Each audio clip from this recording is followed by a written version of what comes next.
Hi friends, আশা করি সকলেই খুব ভালো আছো। নিতাস ব্লগে তোমাদেরকে স্বাগত। তো আজকে এই যে দেখো, এর মধ্যে সব সবজি আছে, আলু নেই কিন্তু।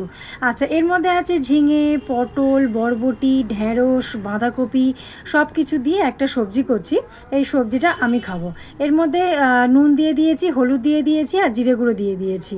তো এরপরে সব দিয়ে এই যে জল দিয়ে দিলাম, দিয়ে এটা ঢেকে দিয়ে দিলে রান্না হয়ে যাবে।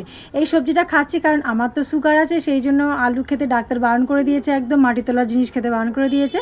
সেই জন্য সব সবজি দিয়ে আমার জন্য একটা তরকারি করে নিচ্ছি। আর এই যে দুপুরবেলা করছি হচ্ছে কাঁকরোল ভাজা, ডালের সাথে থাকবে, ডাল মাছের মাথা দিয়ে ডাল করব। তো দেখো, সবথেকে বড় কথা হচ্ছে যেটা ডাক্তার এটা বলেছে, আবার আমার থাইরয়েড ধরা পড়েছে। থাইরয়েড আছে আর হচ্ছে সুগার রয়েছে। সুগারটা হচ্ছে বলেছে যে মাটি তোলা, যেমন গাজর, বিট, মূলো, আলু এগুলো খাওয়া যাবে না। তারপর খাওয়া দাওয়ারও কিছু রেস্ট্রিকশন বলতে ওই যে ভাত কম করে খেতে হবে, এইগুলোই আর কি। ব্যাস, ডাল ফাল সবই খেতে বলেছে, ওটাগুলো কোনো অসুবিধা নেই। তো মাছের মাথা দিয়ে ডাল করব। মাছের মাথাটা ভেজে নিচ্ছি, এটা হচ্ছে কাতলা মাছের মাথা। কাঁকরোল ভাজাটা হয়ে গেছে, তুলে নিয়েছি। আর এটা হচ্ছে কাতলা মাছের মাথাটা ভেজে নিলাম, ভাজাগুলো তুলে নিলাম। এবার কাঁকরোল ভাজাটা আগে করে নিলাম, সেই তেলের মধ্যেই সব ভাজা করে নিচ্ছি। মাছগুলো 4টে মাছ আছে, 4টে মাছ একসঙ্গে দিয়ে দিলাম, দিয়ে সব ভাজা করে নেবো এক এক করে। তারপরে হচ্ছে ওই আমি এর আগেও তোমাকে বলেছি যে ঢাকা দিয়ে আমি মাছ বা যে কোনো জিনিস ভাজা করি, তাতে কি হয়, তেলগুলো চারিদিকে ছিটায় না, তারপরে তোমার ভিতর অবধি খুব সুন্দর ভাজা হয়ে যায়। সেই জন্য আমি সব কিছু, এই যে আলু বলো বা কাঁকরোল, যে কোনো ভাজা, মাছ ভাজা, সবই আমি প্রায় ঢেকে দিয়ে ভাজা করি, তাতে ভাজাটা খুব সুন্দর হয়ে যায়। এবার দেখো, মাছটা ভাজা হয়ে গেছে, মাছটা একটু কড়া করে ভেজেছি।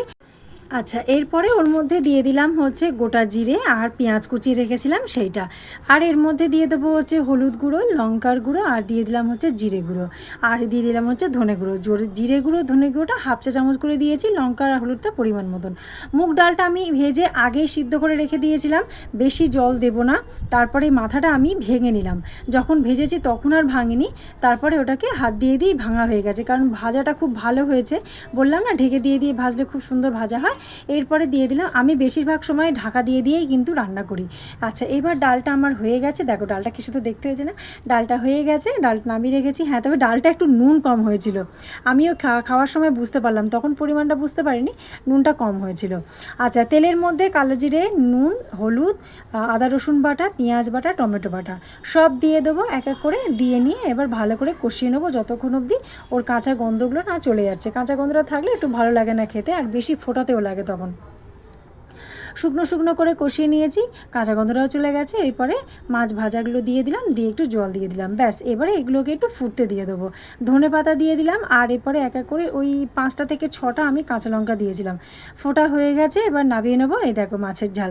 আর গ্রীষ্মকালে তো খাবার পাতে আম রাখতেই হবে। তো আজকের ভিডিওটা কেমন লাগলো অবশ্যই কমেন্ট করে জানাবে, ভালো লাগলে লাইক করে শেয়ার করো, চ্যানেলটাকে সাবস্ক্রাইব করে পাশে থাকার অনুরোধ রইল। আজকে আমাদের টাটা পাবে, আবার আসবো নতুন কোনো ভিডিও নিয়ে তোমাদের সাথে শেয়ার করতে।